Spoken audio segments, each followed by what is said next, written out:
Hello students. So today we are going to start our block number 15 fraction. Lesson plan 1 identify fraction.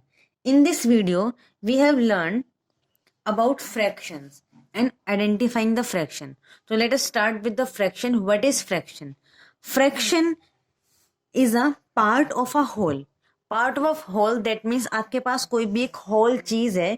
For example आपके पास ये एक rectangle shape में कोई object है, तो इस ऑब्जेक्ट का कोई एक पार्ट, इस ऑब्जेक्ट का कोई एक पार्ट मतलब हमने इस ऑब्जेक्ट को नंबर ऑफ पार्ट्स में डिवाइड कर दिया, तो वो जो एक पार्ट होगा उस पूरे ऑब्जेक्ट का जो एक हिस्सा होगा, एक पार्ट होगा. लेट अस सपोज हमने इसे यहाँ से ब्रेक कर दिया बीच में से, तो अभी कितने पार्ट में डिवाइड हो गया? 2 पार्ट में. तो जब हम इसके एक पार्ट की बात करते हैं तो हम उसे बोलते हैं fraction. That is fraction. Fraction are numbers that represent a number of equal size part. Fractions एक ऐसा नंबर होता है जो रिप्रेजेंट करता है किसको? इक्वल साइज पार्ट के नंबर को. देखो हम इसको फ्रैक्शन में तभी डिवाइड कर सकते हैं, फ्रैक्शन में तभी लिख सकते हैं हम इस डायग्राम को जो भी हमने बनाया है, इसको फ्रैक्शन फॉर्म में तभी बोल सकते हैं जब इसके जो दोनों पार्ट है जो हमने डिवीजन किया है वो इक्वल हो. ये इतना पार्ट और इतना पार्ट इक्वल होगा. अगर इक्वल होगा तभी फ्रैक्शन होगा, क्योंकि फ्रैक्शन के अंदर जितने भी पार्ट्स डिवाइड होते हैं वो क्या होते हैं? इक्वल होते हैं. लेट अस सपोज हमने इसको यहां से कर दिया डिवाइड. अब देखो इसके ये 2 पार्ट्स तो इक्वल है, लेकिन ये जो थर्ड पार्ट है ये क्या है? इक्वल नहीं है. तो हम इस पूरे को फ्रैक्शन के अंदर रिप्रेजेंट नहीं कर सकते अगर हम इसके इस जो हमें इस एक पार्ट को शेड कर देते हैं. अब हमें इस एक पार्ट की बात करनी है तो हम इस एक पार्ट को फ्रैक्शन में कैसे लिखेंगे? नहीं लिख सकते, बिकॉज इसके सारे जो पार्ट्स हैं वो इक्वल नहीं है. लेकिन अगर हम इस वाले पार्ट को भी यहां से डिवाइड कर दें तो अगर अब आप देखोगे तो इसके चारों पार्ट्स कैसे हैं? इक्वल है. ये भी एंड ये भी. चारों पार्ट्स क्या हो गए? इक्वल हो गए. अब आप इसके एक पार्ट को फ्रैक्शन के अंदर रिप्रेजेंट कर सकते हो, लिख सकते हो फ्रैक्शन में. और इसको हम फ्रैक्शन में क्या लिखेंगे? इस पार्ट, अगर हम इस पार्ट की बात करें, शेडेड रीजन, इस पूरे फिगर के अंदर जो शेडेड रीजन है उसको फ्रैक्शन फॉर्म के अंदर लिखो. अगर ऐसा क्वेश्चन आए कि इस पूरे फिगर के जो शेडेड पार्ट है उसको फ्रैक्शन फॉर्म में लिखो, तो हम इसको लिखेंगे 1/4. हम ये 1/4 क्यों लिख पा रहे हैं? क्योंकि जितने भी इसके पार्ट्स हैं, इसके कितने पार्ट्स, टोटल कितने पार्ट्स हो गए? 4. 1 2 3 4. ये चारों ही पार्ट्स, इसके चारों पार्ट्स क्या है? आपस में इक्वल है. अगर ये अनइक्वल होगा तो फ्रैक्शन नहीं होगा. तो देखो फ्रैक्शन की डेफिनेशन क्या हो गई? एक part of a whole. Fraction क्या होता है? एक part of a whole. And और क्या होता है इसके अंदर? नंबर रिप्रेजेंट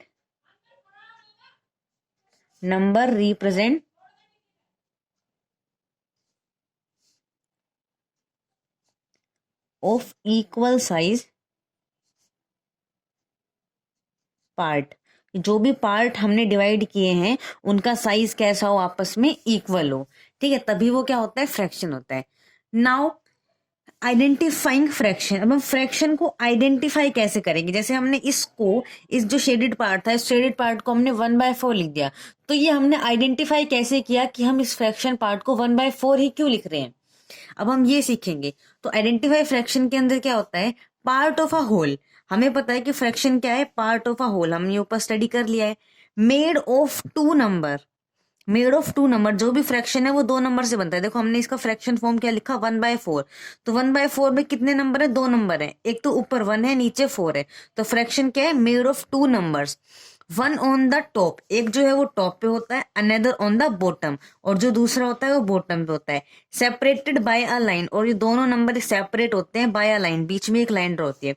फॉर एग्जाम्पल हम यहाँ पे लिखते हैं 2/4. तो 2/4 में क्या है? 2 नंबर है, एक नंबर टॉप पे है, एक नंबर बॉटम पे, और दोनों नंबर सेपरेट हुए हैं किससे? By a line. तो ये हमारी क्या होती है? ये होती है हमारी फ्रैक्शन फॉर्म. Fraction form. ठीक है, ये होती है हमारी fraction form. Also written with a slash between the numerator and denominator. देखो जो इसमें ऊपर वाला नंबर होता है इसे बोलते हैं हम न्यूमरेटर. जो 2 है वो क्या है? हमारा न्यूमरेटर. इसको अलग पेन से लिखते हैं. जो 2 है, ये 2 क्या है? न्यूमरेटर. और 4 क्या है? हमारा 4 है डिनोमिनेटर. नीचे वाला नंबर होता है डिनोमिनेटर. ठीक है. तो हम इस फ्रैक्शन फॉर्म को हम कैसे लिखते हैं, ऊपर लिखते हैं न्यूमरेटर, फिर बीच में आती है एक लाइन और उसके बाद आता है नीचे डिनोमिनेटर। लेकिन इसको लिखने का एक और वे है, अनदर वे भी है, वो क्या है, also written with a slash between the numerator and denominator. जैसे हमने 2/4 लिखा है, हम 2/4 को ऐसे भी लिख सकते हैं 2/4। इसमें और इसमें कोई डिफरेंस नहीं है, इसको लिखने के वे अलग अलग है। हम इसको ऐसे ऐसे भी लिख सकते हैं और ऐसे भी, दोनों ही कैसी फॉर्म है, हमारी फ्रैक्शन फॉर्म है। Now numerator represent the number of peace. जो भी न्यूमरेटर होता है ना, ये जो 2 है, ये क्या रिप्रेजेंट करता है, जैसे यहाँ पर 1/4 था तो इसके अंदर 1 क्या रिप्रेजेंट कर रहा है, 1 क्या है हमारा न्यूमरेटर, देखो 1 जो है वो न्यूमरेटर है और 4 क्या है हमारे पास यहाँ पे डिनोमिनेटर है, ये n है, ये d है डिनोमिनेटर। तो जो न्यूमरेटर है वो क्या रिप्रेजेंट करता है, the number of peace. Number of peace मतलब टुकड़े, किसके अंदर हम किस टुकड़े की बात कर रहे हैं। तो हमने इसे कितने, इसके हमने 4 पीसेस कर दिए, लेकिन इस 4 पीसेस के अंदर हम कौन से पार्ट की बात कर रहे हैं, ठीक है। तो इसमें हम कौन से पार्ट की बात कर रहे हैं, हम इसमें बात कर रहे हैं इस एक शेडेड पार्ट की। अगर इसके अंदर 1 है इसलिए यहाँ पर 1 शेडेड पार्ट है, 1 शेडेड पार्ट मीन्स 1, ठीक है। तो ये होता है हमारा न्यूमरेटर। और डिनोमिनेटर क्या होता है, denominator represent total number of pieces. हमने इस पूरे फिगर के कितने टोटल पीसेस किए, तो हमने इसमें कितने पीस किए हैं, 1 2 3 और ये वाला शेडेड 4। तो हमने इसके कितने पार्ट किए, टोटल 4 पार्ट किए, इसलिए डिनोमिनेटर में हमने लिख दिया 4। तो आपको फ्रैक्शन फॉर्म में ऊपर क्या नंबर लिखना है, न्यूमरेटर में क्या नंबर लिखना है, डिनोमिनेटर में क्या नंबर लिखना है, ये आपको कैसे पता लगेगा, फिगर देख के, या फिर आपको फ्रैक्शन देख के आप डायग्राम बना सकते हो, ठीक है। अब हम इसका फॉर एग्जाम्पल देखो, आपके पास ये फिगर है, सर्कल है, सर्कल को हमने क्या किया, 2 इक्वल पार्ट में डिवाइड कर दिया, सर्कल को हमने क्या कर दिया, 2 इक्वल पार्ट में डिवाइड कर दिया। अब अगर हम इस वाले पार्ट की बात करें, जो अपर पार्ट है, अपर पार्ट को मैंने थोड़ा सा डिजाइन कर दिया, जो अपर पार्ट है, अगर हमें इस अपर पार्ट को फ्रैक्शन फॉर्म में लिखना है तो कैसे लिखेंगे, जो अपर पार्ट है ये कितना हिस्सा है, एक हिस्सा है। वैसे टोटल देखो, हम सबसे पहले ना फ्रैक्शन फॉर्म के अंदर डिनोमिनेटर लिख लेते हैं। हमने हमारे पास जो पूरी फिगर थी उसके अंदर टोटल कितने पार्ट बन गए, तो हमने जब एक सेंटर में लाइन ड्रॉ करी तो ये पूरा फिगर 2 पार्ट में डिवाइड हो गया, तो डिनोमिनेटर तो आ जाएगा 2। अब न्यूमिनेटर में क्या आएगा, अगर हमें शेडेड पार्ट को रिप्रेजेंट करना है तो भी 1 आएगा, ठीक है। अब अगर हम कहें कि अनशेडेड पार्ट, जिस पार्ट में हमने शेड नहीं किया है उस पार्ट को रिप्रेजेंट करें, तब भी क्या आएगा, 1 आएगा, ठीक है। अब देखो, अभी तो हमने सिर्फ जो ऑलरेडी फिगर ड्रॉ था इसका हमने फ्रैक्शन फॉर्म में रिप्रेजेंट किया। अगर इसी फिगर को हम और ज्यादा डिवाइड कर दें, ठीक है, अभी तो हमने डिवाइड किया था इस वाली लाइन से, अब हम एक लाइन और ड्रॉ कर दें यहाँ पर ऐसे, तो ये कितने इक्वल पार्ट में डिवाइड हो गया, अब ये डिवाइड हो गया 4 इक्वल पार्ट में। अब ये डिवाइड हो गया 4 इक्वल पार्ट में, तो डिनोमिनेटर क्या हो गया, अब ये 4 इक्वल पार्ट है तो डिनोमिनेटर क्या हो जाएगा, 4, ठीक है। और न्यूमिनेटर क्या हो जाएगा, अब देखो इसे कितने पार्ट्स में कलर है, कलर तो शेड तो पूरे 2 पार्ट में है ना, इस वाले पार्ट में भी है, बीच में लाइन है, और इस वाले पार्ट में भी है, 2 पार्ट में लाइन है। तो अब फ्रैक्शन क्या हो जाएगा, यहाँ पर 2/4। हम शेडेड पार्ट को रिप्रेजेंट कर रहे हैं, हम कौन से पार्ट को रिप्रेजेंट कर रहे हैं, हम कर रहे हैं शेडेड पार्ट को represent, shaded part, represent shaded part. हम यहाँ पे इस फिगर के शेडेड पार्ट को रिप्रेजेंट कर रहे हैं। अब लेट अस सपोज कि हम इसके अंदर एक और लाइन ड्रॉ कर देते हैं, ठीक है। यहाँ पर हमने एक लाइन ड्रॉ कर दी और यहाँ पर भी हमने एक और, हमने यहाँ पे अब 2 लाइन ड्रॉ कर दी। जब हमने ये 2 लाइंस ड्रॉ करी तो अब भी जो पूरा फिगर है कितने पार्ट के अंदर डिवाइड होगा, काउंट करो, यहाँ से स्टार्ट करते हैं, 1 2 3 4 5 6 7 8, ये टोटल कितने पार्ट में डिवाइड हो गया, 8 पार्ट में। तो डिनोमिनेटर क्या हो गया, 8, क्योंकि डिनोमिनेटर क्या रिप्रेजेंट करता है, टोटल नंबर ऑफ पीस। तो टोटल नंबर ऑफ पीस कितने हो गए इसके अंदर, 8। अब हमें रिप्रेजेंट करना है शेडेड पार्ट को, तो शेडेड पार्ट के अंदर कौन कौन से पार्ट आ रहे हैं, देखो ये ऊपर वाला पूरा क्या है, शेडेड पार्ट है, लेकिन इसके अंदर कितने हिस्से आए, जब हमने लाइनों से डिवाइड करके, तो इसके अंदर कितने पार्ट हो गए, एक तो ये वाला पार्ट हो गया 1 2 3 एंड 4, इसके 4 पार्ट जो है वो शेडेड रीजन के अंदर आ गए। तो अब फ्रैक्शन क्या बन गया, अब फ्रैक्शन बन गया 4/8। तो ये था आपका आइडेंटिफाई फ्रैक्शन। अब फिगर को देखते ही क्या कर सकते हो, फ्रैक्शन को आइडेंटिफाई कर सकते हो, ठीक है। Let us take one more example. Suppose we have a triangle, हमारे पास एक ट्राइंगल है, इसका सेंटर पॉइंट यहाँ पर ड्रॉ करते हैं और इस ट्राइंगल के हम पार्ट कर देते हैं ऐसे। देखो अब इस ट्राइंगल को हमने कितने पार्ट में डिवाइड कर दिया, 3 पार्ट में। एक ये पार्ट है 1 2 और 3, और ये तीनों ही पार्ट कैसे इक्वल हैं। अगर ये इक्वल नहीं होते तो हम इसको फ्रैक्शन के अंदर रिप्रेजेंट नहीं कर सकते थे। अब हमें इसके शेडेड पार्ट को रिप्रेजेंट करना है, पर अभी तो इसमें कोई शेडेड पार्ट है नहीं, तो हम इसके एक पार्ट को क्या कर देते हैं, शेड कर देते हैं। अब इस ट्रायंगल का जो शेडेड पार्ट है उसे हमें फ्रैक्शन के अंदर रिप्रेजेंट करना है, तो हम उस फ्रैक्शन में रिप्रेजेंट करने के लिए क्या करेंगे, सबसे पहले तो हमें डिनोमिनेटर लिखना है, और डिनोमिनेटर में क्या होता है, टोटल नंबर ऑफ पीस। तो टोटल कितने पीस थे इसके अंदर, 1 2 3, हमने इसको 3 पार्ट में डिवाइड किया था, तो नीचे डिनोमिनेटर में आ गया 3। अब हमें न्यूमरेटर फाइंड आउट करना है, तो न्यूमरेटर फाइंड आउट कैसे होगा, जितना भी शेडेड पार्ट है, और शेडेड पार्ट कितना है, सिर्फ 1 है, तो अब इस फिगर को हम फ्रैक्शन फॉर्म में रिप्रेजेंट कर सकते हैं 1/3। अगर अब हम इसके दो पार्ट्स को शेड कर दें, हम इस ऊपर वाले पार्ट को भी शेड कर दें, तो क्या होगा, टोटल पार्ट तो सेम है, टोटल पार्ट तो क्या है, सेम है, और जब हमने 2 पार्ट को शेड कर दिया तो ऊपर न्यूमरेटर चेंज हो जाएगा, डिनोमिनेटर सेम रहेगा। डिनोमिनेटर सेम क्यों रहा, क्योंकि हमने नंबर ऑफ पार्ट्स जो है उसको थोड़ा ना चेंज किया है, हमने सिर्फ शेडेड रीजन चेंज किया है। पहले एक ही रीजन शेडेड था, अब हमने 2 रीजन शेडेड कर दिए, लेकिन टोटल तो इसको 3 पार्ट्स में डिवाइड किया था, तो इसलिए डिनोमिनेटर हर बार यहाँ पे क्या था, 3 था। अगर 1 शेडेड रीजन है तो 1 आ गया, 2 शेडेड रीजन है तो 2 आ गया। होप आपको फ्रैक्शन को आइडेंटिफाई करना आ गया होगा। Now fraction on grid, representation of fraction with the help of boxes. देखो ग्रिड क्या होता है, आपको फ्रैक्शन तो लिखनी है, फ्रैक्शन को रिप्रेजेंट करना है, पर with the help of grid. तो ग्रिड क्या होता है, ग्रिड आपके पास कुछ बॉक्सेस होते हैं, जब भी आप उन बॉक्सेस का यूज करके फ्रैक्शन को रिप्रेजेंट करते हो तो उसे कहते हैं फ्रैक्शन ऑन ग्रिड। ठीक है, अब देखो ये फ्रैक्शन ऑन ग्रिड होता कैसे है, बिल्कुल देखो अभी इससे पहले जो हमने आइडेंटिफाइंग फ्रैक्शन किया था उसके अंदर हमने शेप क्या ली थी, हमने एक सर्कल लिया था और एक ट्राइंगल लिया था, उनको इक्वल पार्ट्स में डिवाइड किया था। यहाँ पर क्या होता है, फिगर हमेशा बॉक्सेस के अंदर होती है, फिगर्स कैसी होती है, हमेशा बॉक्सेस में। जब भी फिगर बॉक्सेस में होती है तो हम उसे कहते हैं ग्रिड, फ्रैक्शन ऑन ग्रिड। तो लेट अस सपोज हमें एक फ्रैक्शन गिवन है 3/4, आपको एक फ्रैक्शन गिवन है 3/4। अब आपको इस फ्रैक्शन को रिप्रेजेंट करना है ऑन द ग्रिड। तो ग्रिड के अंदर क्या है, पहले आपको एक क्या बनाना है, बॉक्स बनाना है। ठीक है, आपने एक बॉक्स बना लिया। अब देखो आपको पता है कि डिनोमिनेटर, ये 4 जो है वो डिनोमिनेटर है, और डिनोमिनेटर क्या रिप्रेजेंट करता है, डिनोमिनेटर रिप्रेजेंट करता है total number of peace. That means इस बॉक्स के टोटल कितने पीस होने चाहिए, 4 पीसेस होने चाहिए। तो इस बॉक्स के पहले आप टोटल 4 पीसीस कर लो, हो गए ना, 1 2 3 4, ये आपके 4 पीसेस हो गए। डिनोमिनेटर तो हो गया, अब न्यूमिनेटर में आपके पास 3 है, दैट मीन्स आपको जो रिप्रेजेंट करना है वो क्या करना है, 3 को रिप्रेजेंट करना है। तो क्या करो, इसके 3 बॉक्सेस को शेड कर दो, 3 बॉक्सेस को शेड कर दो। तो ये हो गया आपका फ्रैक्शन ऑन ग्रिड, कि इस फ्रैक्शन को हमने ग्रिड फॉर्म के अंदर रिप्रेजेंट कर लिया।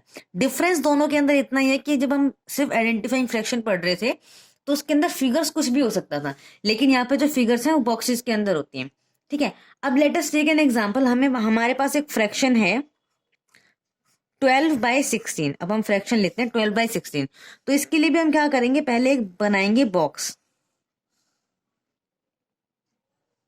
ठीक है, इसके अंदर हमने बना लिया बॉक्स। अब देखो सबसे पहले आप देखो डिनोमिनेटर क्या है, डिनोमिनेटर है आपके पास 16। तो पहले क्या करो, इस बॉक्स के इक्वल 16 पार्ट्स कर लो। तो इक्वल 16 पार्ट करने के लिए क्या करेंगे हम,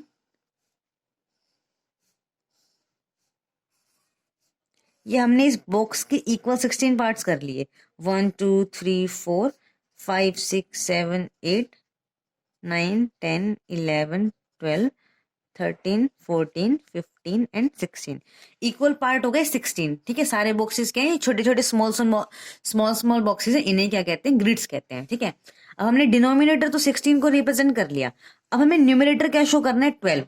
दैट मीन्स हमें 12 जो बॉक्सेस है उन्हें शेड करना पड़ेगा। अब जरूरी नहीं कि आप यहाँ से 12, यहाँ स्टार्टिंग से लेकर 12 तक शेड करो, आप वो 12 कोई भी बॉक्स शेड कर सकते हो। ठीक है, जरूरी नहीं कि आपको कोई पैटर्न बना, जैसे हमने इसके अंदर स्टार्टिंग के 3 बॉक्सेस कर दिए। आप इसके अंदर क्या कर सकते हो, फर्स्ट 5 9, तो को 4 बॉक्सेस कर दिए। ठीक है, 5 6 7 8 बॉक्सेस हो गए। ठीक है, 9 10 11 और 12, हमने इसके अंदर टोटल कितने बॉक्सेस को शेड कर दिया, हमने इसमें टोटल 12 बॉक्सेस को शेड कर दिया। जरूरी नहीं है कि वो 12 बॉक्सेस स्टार्टिंग से ऐसे ही किसी पैटर्न के अंदर आएंगे, आप बीच में से कोई भी बॉक्स को शेड कर सकते हो। ठीक है, तो हमने जिन जिन बॉक्सेस को शेड कर दिया उनको थोड़ा सा अच्छे से कर लेते हैं। ये वाली पूरी लाइन शेड हो गई, ये वाला बॉक्स भी शेड हो गया, इधर की पूरी लाइन भी शेडिंग है, ये भी शेड है। ठीक है, तो ये क्या हो गया, 12/16 का रिप्रेजेंटेशन हो गया ऑन द ग्रिड। ठीक है, अब एक एग्जांपल और लेते हैं। लेट अस सपोज हमारे पास एक एग्जांपल है 5/9।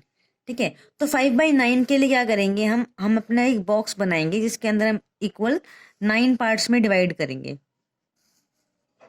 ठीक है, इसको हमें 9 पार्ट्स में डिवाइड करना है।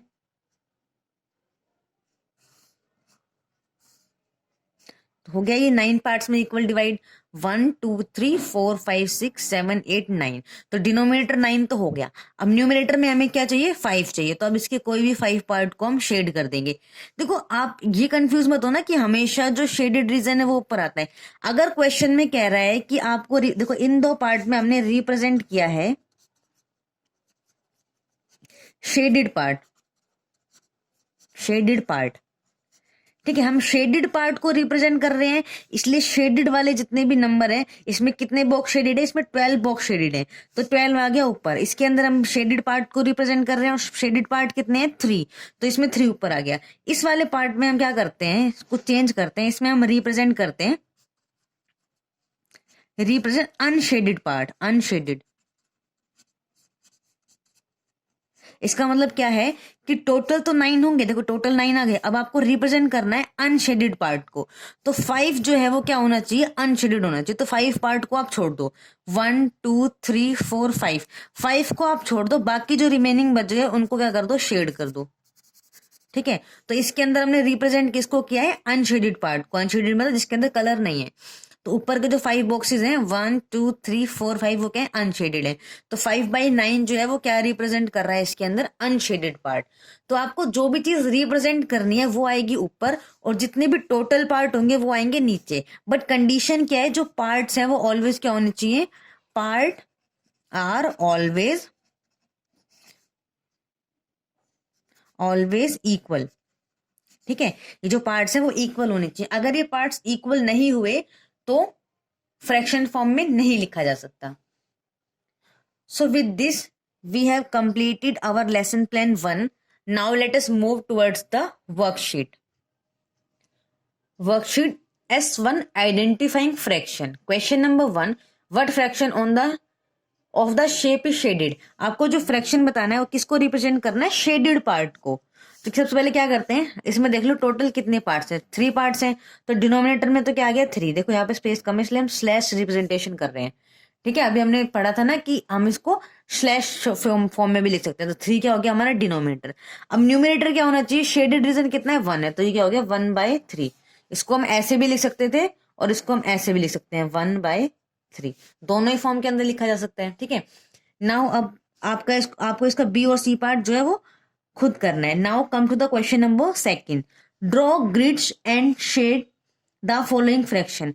आपको ग्रिड ड्रॉ करनी है और फॉलोइंग फ्रैक्शन, जो भी आपको फ्रैक्शन दी हुई है उनको शेड करना है। देखो पहले के अंदर फर्स्ट जो पार्ट है इसके अंदर आपको ग्रिड्स जो है वो ड्रॉ करके दी हुई है। देखो 28, जो डिनोमिनेटर में कितना नंबर है 28, तो आपको 28 बॉक्सेस जो है वो ऑलरेडी ड्रॉ करके दिए हुए हैं। लेकिन इसके सेकंड पार्ट में आपको जो बॉक्स दिया हुआ है वो प्लेन बॉक्स दिया हुआ है, आपको इसके इक्वल 25 पार्ट्स पहले ड्रॉ करने पड़ेंगे। ठीक है, आपको क्या करना है, शेड द फॉलोइंग फ्रैक्शन।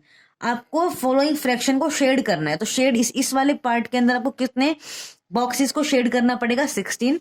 और इस वाले पार्ट के अंदर क्या करना है, पहले आपको बॉक्स को डिवाइड करना पड़ेगा इन इक्वल 25 पार्ट्स। पहले पूरे बॉक्स को 25 पार्ट्स में डिवाइड करो, उसके बाद 19 को शेड कर दो। यहाँ पे शेड करना है 19 को, यहाँ शेड करना है 16 को। तो इसके अंदर हम 16 को शेड कर देते हैं। देखो 1 2 3 4 5 6 7 8 9 10 11 12 13 14, 15, 16। तो ये जो रिप्रेजेंटेशन हो गया वो कितने का हो गया 16/28 कि टोटल बॉक्सेस है हमारे पास 28 जिसके अंदर से 16 जो है वो शेडेड है। अब आपको sorry B part do by your own. Now come to the question number third. In question number third, are the given fraction correct? आपको ये बॉक्सेस ग्रिड्स जो है वो बनाकर दी हुई है और आपको फ्रैक्शन भी दिया हुआ है। अब आपको करना क्या है, आपको ये बताना है कि जो फ्रैक्शन और ग्रिड है वो करेक्ट है या नहीं, और अगर करेक्ट है या फिर करेक्ट नहीं है तो give reason for your answer, अपना जो आंसर है उसका रीजन देना है। सो फर्स्ट पार्ट के अंदर अगर हम देखें तो इसमें कितने टोटल पार्ट है 1 2 3 4 5 6 और नीचे क्या लिखा हुआ है डिनोमिनेटर में 6, मतलब टोटल पार्ट 6 है, इसने 6 लिखा हुआ है। ठीक है, बिल्कुल ठीक है। उसके बाद देखो ऊपर न्यूमिनेटर में 3, दैट मीन्स जो शेडेड पार्ट है वो कितना होना चाहिए 3 होने चाहिए। तो शेडेड पार्ट भी कितने हैं 1 2 3। तो उस हिसाब से अगर देखा जाए ग्रिड्स और जो फ्रैक्शन लिखी हुई है वो तो बिल्कुल ठीक लिखी हुई है। तो क्या ये फ्रैक्शन ठीक है? तो ये फ्रैक्शन क्या है, ठीक नहीं है, नॉट करेक्ट, नॉट करेक्ट। अब आप सोच रहे हो करेक्ट क्यों नहीं है? भाई करेक्ट होनी चाहिए ना, 6 जो है वो टोटल है और 3 शेडेड है, पर ये नॉट करेक्ट इसलिए है बिकॉज मैंने आपको पहले ही बताया था कि जितने भी पार्ट डिवाइड होंगे वो आपस में क्या होने चाहिए, इक्वल। तो क्या ये वाला पार्ट जो है वो बड़ा नहीं है और ये जो 4 पार्ट है वो छोटे हैं और ये 2 पार्ट कैसे हैं, बड़े हैं। तो यहाँ पे क्या लिखेंगे, पार्ट्स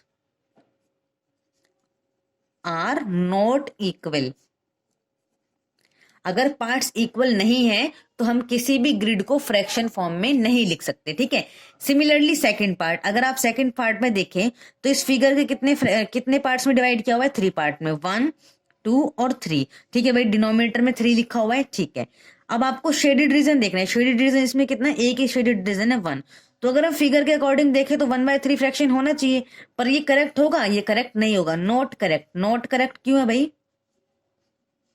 ये नॉट करेक्ट इसलिए है बिकॉज इसका एक पार्ट जो है वो बड़ा है और रिमेनिंग 2 पार्ट जो है वो छोटे हैं। दैट मीन्स अगेन रीजन क्या होगा, same, parts are not equal. ठीक है, सिमिलरली आपको इसका सी पार्ट करना है। क्या ये 1/4 का फ्रैक्शन है? अगर है तो यस लिखो, अगर नहीं है तो नो लिखो। अगर आप आंसर यस लिख रहे हो तो उसका रीजन दो, और अगर आप इसका आंसर नो लिखते हो कि नॉट करेक्ट तो उसका रीजन दो। ठीक है, so now your homework is you have to complete your S1 workbook plus practice question in fair notebook set 1. Thank you.